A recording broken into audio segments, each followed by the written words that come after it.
Welcome to our channel. Today we how to download FlutterFlow Stripe checkout for subscriptions, complete guide step by step clearly. To download FlutterFlow Stripe checkout for subscriptions, start by navigating to the FlutterFlow website. Create an account or log in to your existing FlutterFlow account.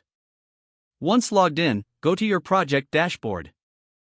Select the project where you want to integrate Stripe checkout. In the left sidebar, click on the Marketplace option. In the Marketplace, search for Stripe Checkout. Click on the Stripe Checkout widget to view its details. Review the features and integration options provided.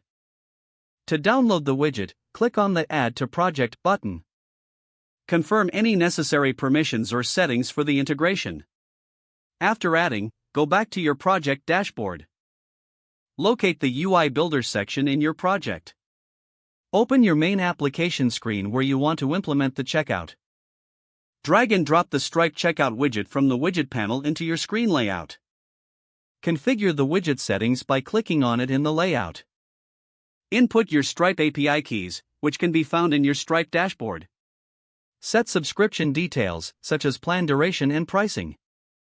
Customize the appearance of the checkout widget as necessary.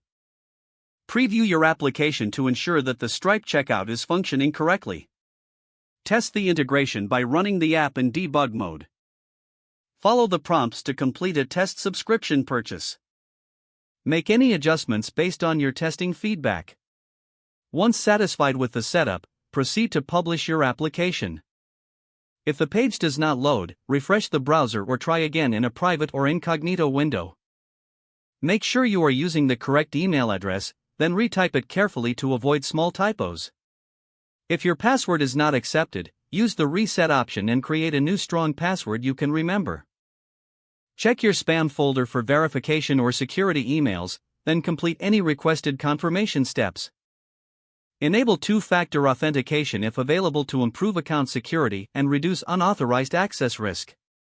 After signing in, review your profile details so your contact information and settings are accurate and current. Don't forget to like this video and subscribe to our channel for more step-by-step tech guides.